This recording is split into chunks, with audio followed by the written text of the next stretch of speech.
You're listening to Psych with Mike. For more episodes or to connect with the show with comments, ideas, or to be a guest, go to www.psychwithmike.com. Follow the show on Twitter @PsychWithMike or like the Facebook page @PsychWithMike. Now, here's Psych with Mike. Welcome into the Psych with Mike library. This is Dr. Michael Mahan, and I am here with Mr. Brett Newcomb. Once again, dear friends.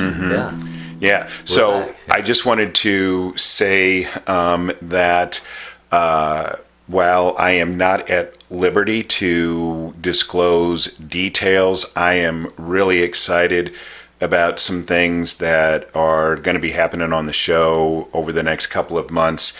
And I think that people are going to be really happy and excited. I'm really feeling buoyed up by taking the level of the show professionalism to the next level. And by that, are you talking about technological capacities, or are you talking about the two of us figuring out how to say something intelligently? Well, there is that. No, I'm just talking about everything. I'm just talking about technological capacity, although the show will really be elevated to a new level when we get people who are qualified and professional. Good luck with that. I know, but no, I just we're really well, on paper we have qualifications. Yeah. Well, we have qualifications. We have resumes. I there's no question. I consider us absolute, immutable, indefensibly high quality experts for what we do. There's no question. But the issue isn't our professional credentials for presenting psychological material. It's the level of which we have any expertise in putting together the technical side of putting out a podcast once a week. Okay, so we're back to the technological. Yeah. But I'm feeling really good about that. I'm feeling really good about some of the people that we're talking to that we're going to try and get involved with the show as guests. And I'm feeling really good about some of the things that we are going to be able to do technologically over the course of the next couple of months. So again, I don't want to go too much in depth with this. I'm just, trying to build a head of steam. Yeah. Make myself feel better. Sure. Well, there's a lot to be said for that. Yeah, because a lot of times I feel like an imposter. Is that a matter of self-esteem or self-efficacy, and does it make any friggin' difference? It is. To you, it does. Yeah. To me, it does. Because terminology matters to you. Yeah, terminology matters. So let's talk about what is self-efficacy and self-esteem. What are they? So self-esteem is defined as the global perception of self. So it is our overall global perception of how good we are as people, who we are generally as people, but it's immutable. So go ahead. Well, immutable is a big word. It can't be changed. It can't be developed. So self-esteem, this is my conceptual foundation of how I view this. Self-esteem is like a house. And like a house, self-esteem is built on a foundation. The foundation is what's called self-confidence, which Bandura actually synonymously called self-efficacy. So self-confidence is domain specific. So self-esteem is global.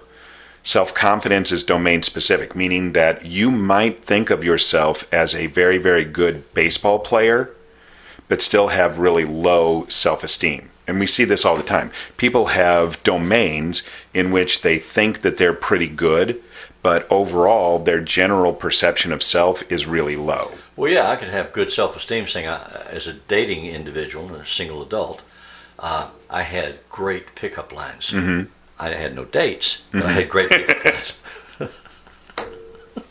So you had a lot of confidence in your pickup line. And my ability to have a swave and deboner comment that somebody would appreciate. Yeah.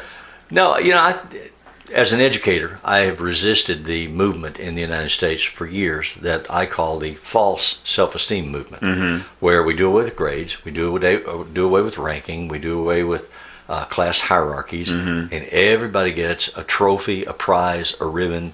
Nobody loses, everybody wins, because the reality of life is that life doesn't work that way. And I think we are doing our children and their parents a disservice when everybody that competes in a 9-year-old baseball tournament gets a trophy. You know, every team gets a team trophy and every individual gets an individual trophy. Right. I think that's BS. I think that's psychologically damaging because children develop a sense both of entitlement and of self-distrust because they innately know if they've done a good job. Right. And if they win an award and they didn't make an effort to do a good job, then what have they learned? So clinically, if you look at the research, what we know is that the best way, the most complete way to destroy somebody's self-esteem is to give them a reward for something that they themselves know they don't deserve. Right. Yeah. Well, I think it's the same thing that I'm saying. I think so. Yeah. And so self-efficacy is defined by Bandura as the ability to feel confident in your ability to complete a task once started. So if I decide that I am going to learn how to use the soundboard that we have here on in the Site with Mike library, do I believe that I have the ability to do that, or is it always going to evade me? So how do we develop that in children? How do we, as parents or as teachers, educators, counselors, teach children to believe in their ability to do something? We have to give them the opportunity to fail and be able to correct themselves and not have somebody come in and rescue them. Well, that's hard to do. It is hard to do, but that's the only way. I know, but but the only way. So, like, if I expand on the soundboard, so I've had this soundboard here for however many months. I mean, it's been a while that I bought this soundboard. Okay, the day the soundboard came in, what did I say to you? I don't know how to use it. Yeah. Not only do I not know how to use it, it is absolutely... Oh, it's overwhelming. It's got so many buttons. It's got so many... 2 channels. It's got 6. What am I going to do? The others are wasted. Right. But they have nice knobs. And they're very nice knobs. And as we have gone through the months since I've gotten it, I've had to learn more of its capacities because we've done other things. And I said to you this morning, this is actually a 4-channel mixer, and because of some of the things that we are doing and my ability to understand how this thing works, I'm at some point probably going to have to buy a larger mixer because we're going to use more channels. Learn how to use. Yeah. Well, but I now have the basics. Well, but you have a life history of being able to figure out things electronic. I remember when you used to build computers from scratch. You'd go to the computer component store and buy all these different cards and come home and wire them up and make a computer happen. But, okay, so if you know how to do that, you know how to do this. Well, no, I didn't, because it's 2 different things. But it's the same global... But it's just self-efficacy. I have never... So I am what's called an Otto Didact. So I learn by teaching myself. I love when you talk like that. Okay. You know I do, yeah. So Abraham Lincoln was an autodidact. He finished whatever it was, 3rd grade or 6th grade. But, back then, if you could pass the bar, you could be an attorney. And he took the bar and passed it because he studied himself and taught himself the law and eventually became president of the United States. So Lev Vygotsky, who's a Russian psychologist, talked about this idea of zones of proximal development. And that's the difference between how you learn with assistance and how you learn on your own. So if you're an autodidact, the zone of proximal development is a flat line. You can teach yourself anything you want to know. But a lot of people require some help in being able to learn. So their zone of proximal development is a little broader. And what Vygotsky said is that we should invest the most resources in individuals who have the largest discrepancy. So my child in high school is a math whiz. And he was in a course called trigonometry. Yeah. And he had a brand new teacher who was a math major, but clueless about teaching trigonometry. Right, exactly. And so he would come home intensely frustrated. And we offered to hire a tutor to help him learn trigonometry.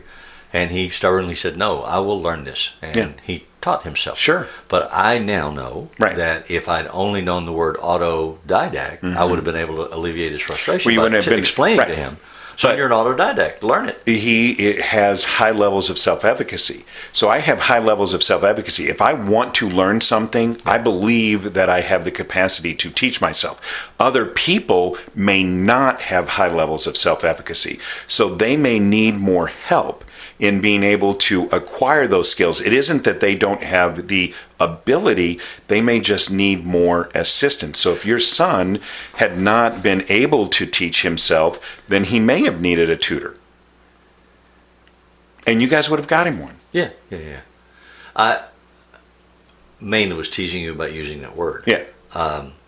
But so maybe it's a personal segue, but I think sometimes society and parental messaging teaches us not to have self-efficacy. I remember being told by my parents aggressively that I couldn't do this or couldn't do that. I didn't have the capacity, the ability to do these different things that I wanted to do, one of which was go to college. And I was told, you're not smart enough, you can't do it. Then go get a job. Here, get one of these jobs because you're really stupid.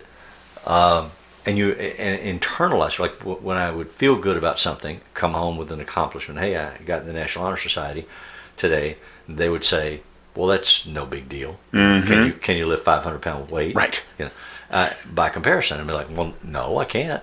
Well, then you're not so hot. You're not so much. Quit bragging on yourself. Don't pat yourself on the back. Don't brag on yourself. That's right. Because you're a bad person. And I think a lot of kids get those kind of messages. Yeah. And we internalize those messages, so that puts a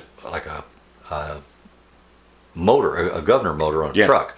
We can't go beyond a certain speed. It limits our energy that we can bring to bear on something. Society equates self-efficacy with arrogance. And ego, exactly. Yeah. And that is a horrible thing because it, as you say, artificially limits an individual's ability to feel confident in their own ability. I would hear from my parents on a regular basis, who in the hell do you think you are? And who in the hell do you think you're talking to? Every time I would assert myself with some creative thought or behavior, some new thing that they hadn't anticipated, when I was acting outside of the norm of their tolerance, I would get squashed. So why didn't I internalize that message that I got so aggressively from them and from some of my teachers who didn't like my behaviors? Because I was a handful in the classroom.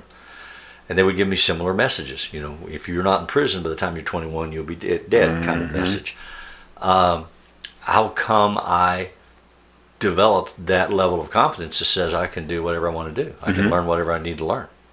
Well, so if you have self-efficacy in enough domains, so if you have confidence in enough domains of your life, then your self-esteem is naturally going to be... I learned which swimming pool to get in, because I know I'm not mathematically inclined. I don't have any spatial intelligence. I couldn't do engineering or math, but I know about things social. So I could do history, I could do sociology, I could do debate, I could do law. So I chose the pool to swim in. Or they chose you. Well, that's interesting. I don't know. Because I say all the time, I went to school to be an electrical engineer. I couldn't pass calculus.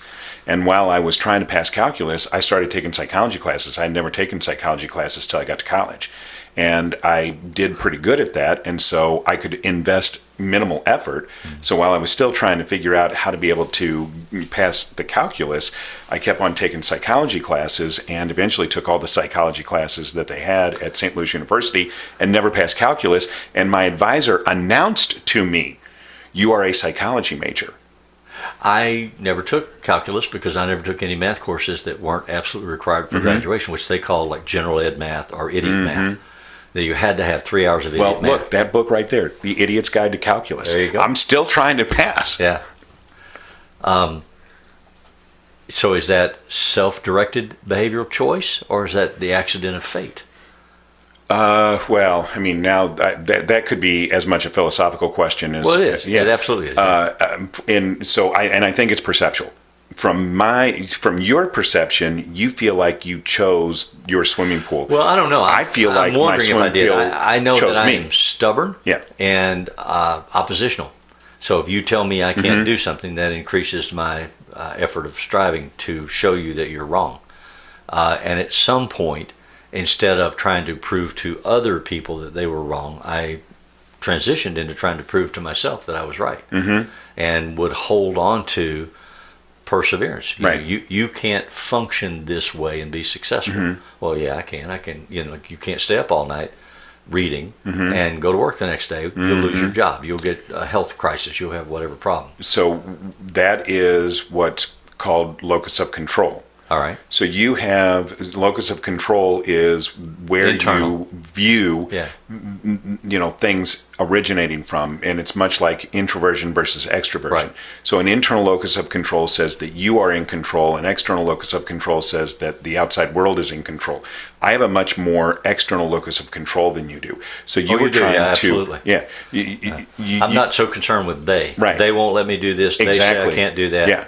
So you were trying to prove to yourself that you were right rather than they were wrong. I've spent my whole life trying to prove that everybody else is wrong. So when I was in college, I was a talking head on the campus radio station. I was the news director and part-time disc jockey. And I'd go into the station and I would watch what the engineers were doing. These were all students. And so the head engineer was a senior student.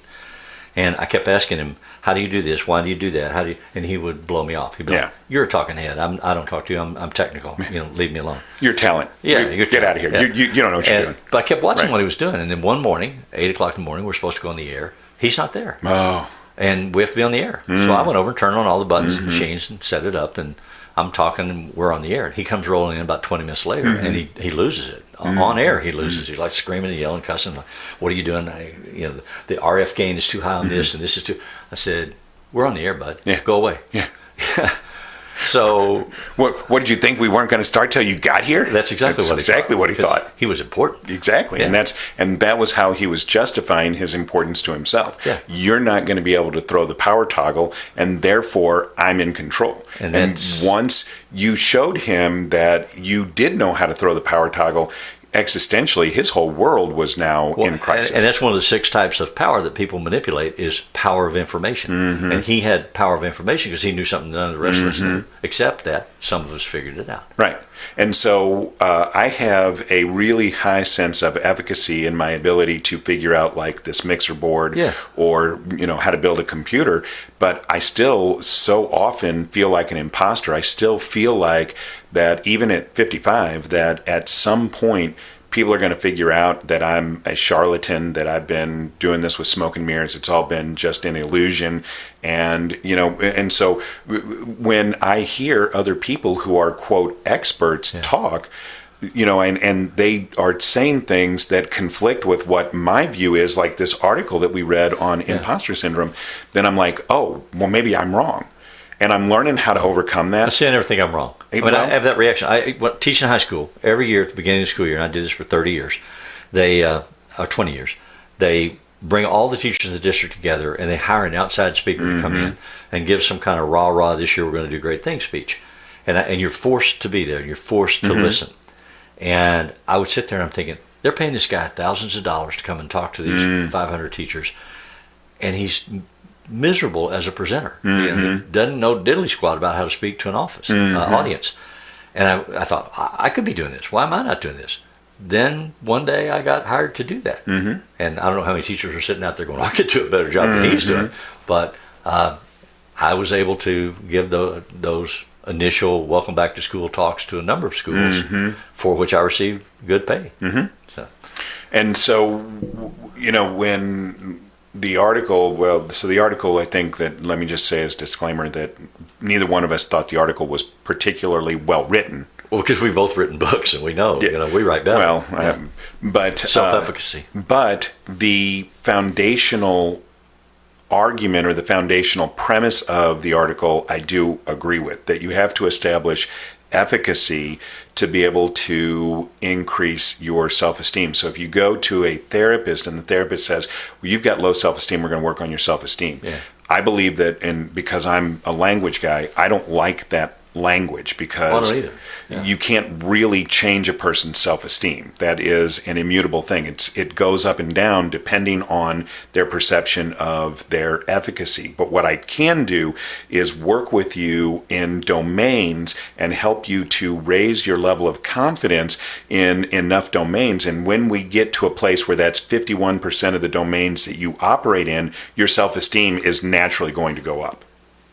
In which case it's not immutable. In which it And can yes, be changed. it can be it's changed. a distinction Yes. without a difference when you say all that stuff. Yes. Because to me, the conversation would be, let's reality test what skills you have, what abilities you have, what you want to do, and let's see if we can find a roadmap to get you there.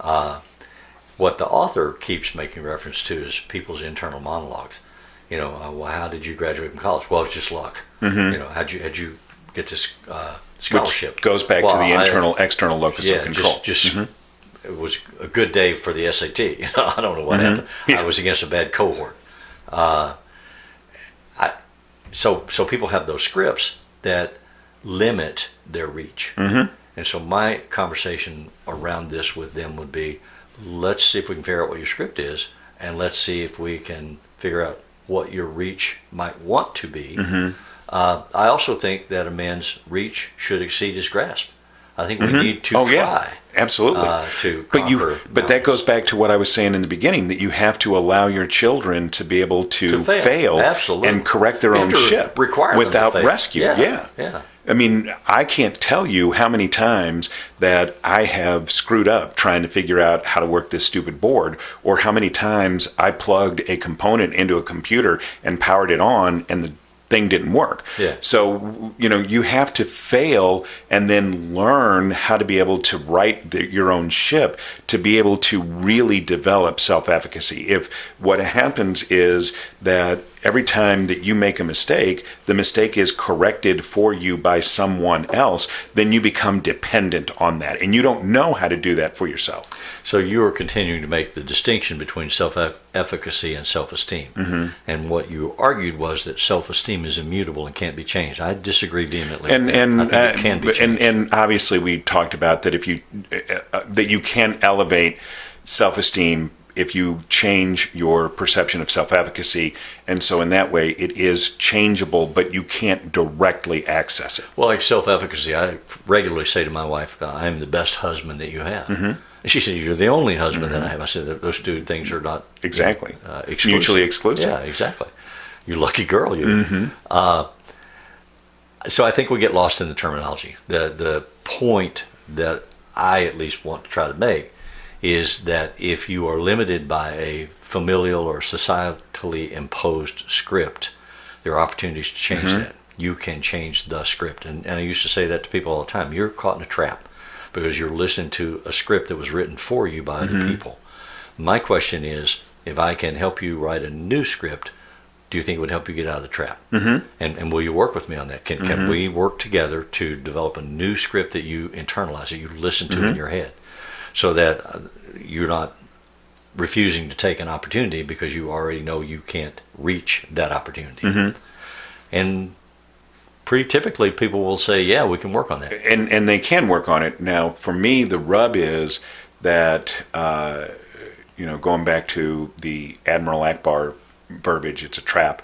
The trap is we can create a new script, but what happens is that the script breaks down when I need it the most, because a person's going to regress to more infantile forms of coping as the perception of emotional intensity rises. And so the more emotionally intense, the less access I have to that recreated script. And so again, just like when we were talking about parenting, consistency is the key. You have to practice it even when you don't feel like you need it, to make it as habituated as possible. Teachers learn a phrase, anticipatory set. Yes. You help them anticipate that this will indeed happen. You'll be able to do this as long as you are thinking cognitively. The minute you go on emotional response, you'll slide back to your previous thought patterns or behaviors. So we need to set some alarms so that when you recognize that, hey, wait a minute, I'm doing it, that you can stop doing it. And it won't make you perfect, but you'll get better over time. And you may never be perfect. Right. In fact, you won't be. Right. But you get better. Right.